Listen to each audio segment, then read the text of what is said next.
नमस्कार, ये आकाशवाणी शिमला है। अब आप नुसरत अंजुम से प्रादेशिक समाचार सुनिए। आज के मुख्य समाचार।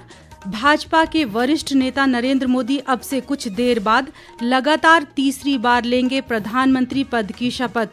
नई सरकार के कई मंत्री भी लेंगे शपथ। समारोह में शामिल होंगे कई विदेशी मेहमान। कांगड़ा जिले के बनखंडी में वन्य प्राणी उद्यान के पहले चरण का कार्य अगले वर्ष जून तक होगा पूरा।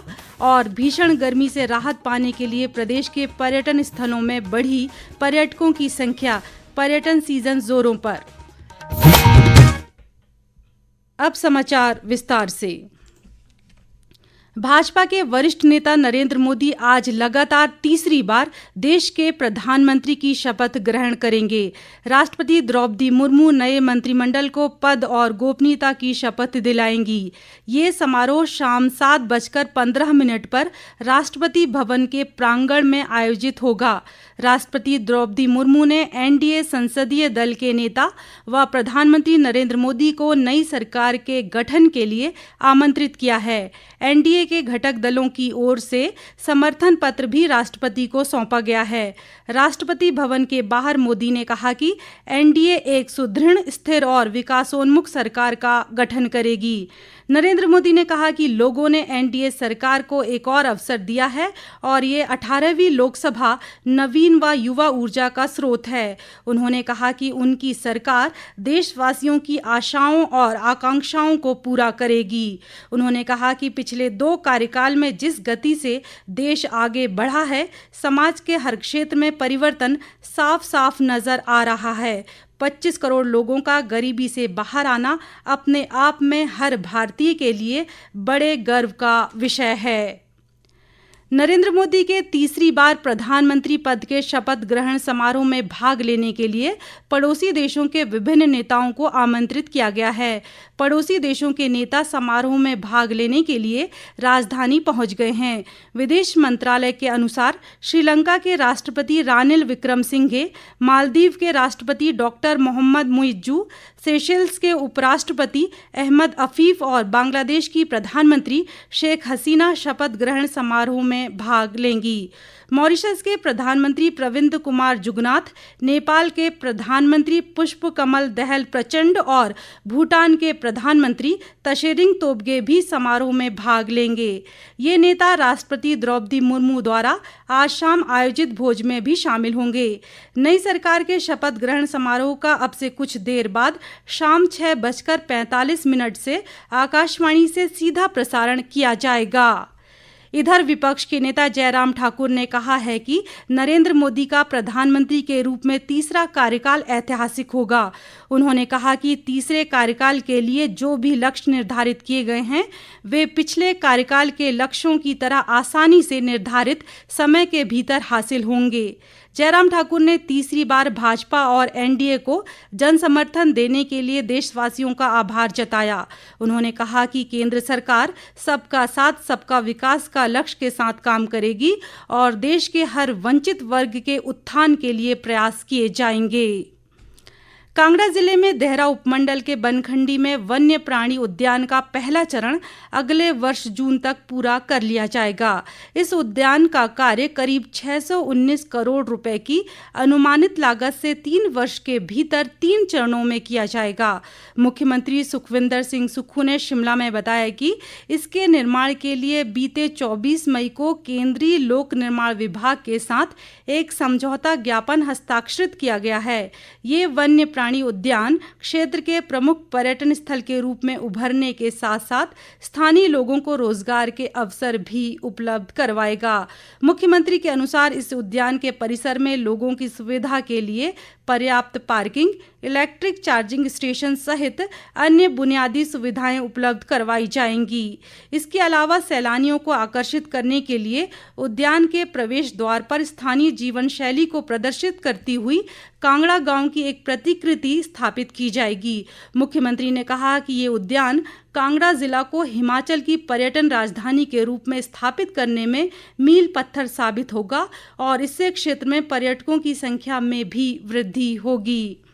इस बीच मुख्यमंत्री ने कहा है कि राज्य सरकार ने प्रदेश में खेलों के प्रोत्साहन के लिए अनेक कदम उठाए हैं। उन्होंने कहा कि प्रदेश के कोने कोने से खेल प्रतिभाओं की खोज कर उनकी प्रतिभा को निखारा जा रहा है। उन्होंने कहा कि सरकार ने विभिन्न अंतर्राष्ट्रीय प्रतियोगिताओं में पदक विजेताओं की पुरस्कार राशि में उल्लेखनीय वृद्धि करने के साथ साथ खिलाड़ियों की डाइट मनी में भी वृद्धि की है। इसके अलावा खिलाड़ियों के प्रशिक्षण और उन्हें बेहतर सुविधाएं देने के लिए भी सरकार प्रतिबद्ध है। ये समाचार आकाशवाणी शिमला से प्रसारित किए जा रहे हैं। शिक्षा मंत्रालय ने राष्ट्रीय मेडिकल स्नातक प्रवेश परीक्षा नीट के 1500 से अधिक उम्मीदवारों को कृपांक दिए जाने की समीक्षा के लिए एक पैनल गठित किया है। राष्ट्रीय परीक्षा एजेंसी के महानिदेशक सुबोध कुमार सिंह ने कहा कि पैनल की अध्यक्षता संघ लोक सेवा आयोग के पूर्व अध्यक्ष करेंगे। ये समिति 1 सप्ताह के भीतर सिफारिश देगी और अभ्यर्थियों के परिणाम की समीक्षा भी की जा सकती है। मेडिकल और डेंटल प्रवेश परीक्षा के परिणाम 4 जून को घोषित किए गए थे।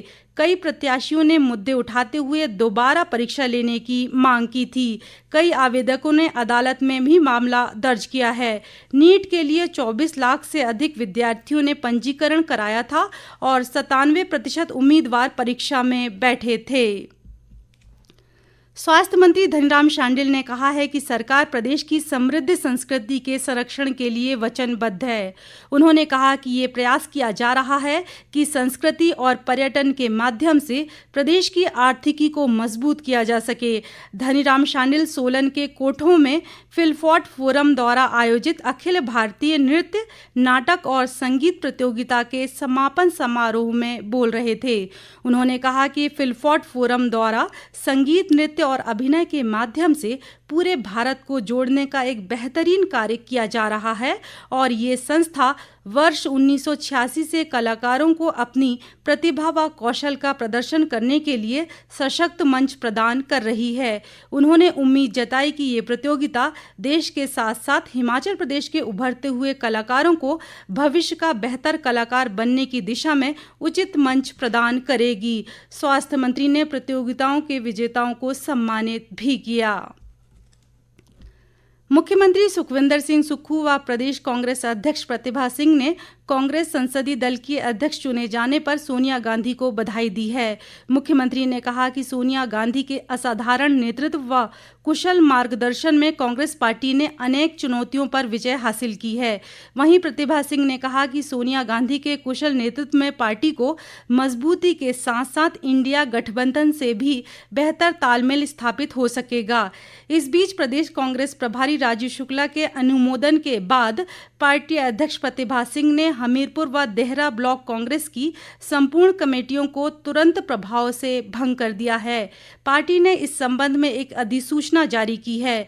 पार्टी के संगठन महामंत्री रजनीश किमटा के अनुसार जल्द ही इन दोनों ब्लॉकों में नए अध्यक्ष सहित नई कार्यकारिणी का गठन किया जाएगा। विधानसभा अध्यक्ष कुलदीप सिंह पठानिया ने कहा है कि इस वर्ष चंबा के अंतर्राष्ट्रीय मिंजर मेले का आयोजन पिछले वर्ष के मुकाबले अधिक बेहतर ढंग से किया जाएगा। इस वर्ष ये मेला 28 जुलाई से 4 अगस्त तक आयोजित किया जाना है। विधानसभा अध्यक्ष ने चंबा में मेले के आयोजन को लेकर हुई बैठक में इस मेले के भव्य आयोजन के लिए राज्य सरकार की ओर से हर संभव सहायता उपलब्ध करवाने का आश्वासन दिया। पठानिया ने कहा कि सरकारी स्तर पर मिंजर मेले को मिलने वाले अनुदान में भी इस वर्ष वृद्धि की जाएगी। विधायक नीरज नैयर भी बैठक में मौजूद रहे। उन्होंने सांस्कृतिक संध्याओं के लिए स्टार कलाकारों का चयन करने को लेकर भी आवश्यक दिशा निर्देश जारी किए। देश में आम चुनावों की प्रक्रिया पूर्ण होने के बाद से शिमला सहित अन्य पर्यटन स्थलों में पर्यटकों की तादाद बढ़ने लगी है। प्रदेश में सीजन पीक पर है और प्रदेश में होटलों में ऑक्यूपेंसी 80 से 90% है। शिमला, कसौली, किन्नौर व मनाली में 90% से ज्यादा ऑक्यूपेंसी चल रही है। पर्यटन निगम के प्रबंध निदेशक राजीव कुमार ने बताया कि मैदानों की गर्मी से राहत के लिए पर्यटक पहाड़ों का रुख कर रहे हैं। पिछले साल मानसून की बरसात की वजह से पर्यटन सीजन प्रभावित हुआ था। शिक्षा मंत्री रोहित ठाकुर ने कहा है कि उनका विभाग शिक्षा में गुणवत्ता के साथ साथ स्थानीय खेलों को प्रोत्साहन देने की दिशा में अहम कदम उठा रहा है। वे आज शिमला जिले में जुब्बल कोटखाई क्षेत्र के कठासू में वॉलीबॉल प्रतियोगिता के समापन अवसर पर बोल रहे थे। उन्होंने बताया कि वर्तमान प्रदेश सरकार द्वारा क्षेत्र में 23 करोड़ रुपए से अधिक की राशि के विकास कार्य करवाए जा रहे हैं। अंत में मुख्य समाचार एक बार फिर। भाजपा के वरिष्ठ नेता नरेंद्र मोदी अब से कुछ देर बाद लगातार तीसरी बार लेंगे प्रधानमंत्री पद की शपथ। नई सरकार के कई मंत्री भी लेंगे शपथ। समारोह में शामिल होंगे कई विदेशी मेहमान। कांगड़ा जिले के बनखंडी में वन्य प्राणी उद्यान के पहले चरण का कार्य अगले वर्ष जून तक होगा पूरा। और भीषण गर्मी से राहत पाने के लिए प्रदेश के पर्यटन स्थलों में बढ़ी पर्यटकों की संख्या। पर्यटन सीजन जोरों पर। इसी के साथ ये समाचार बुलेटिन समाप्त हुआ। नमस्कार।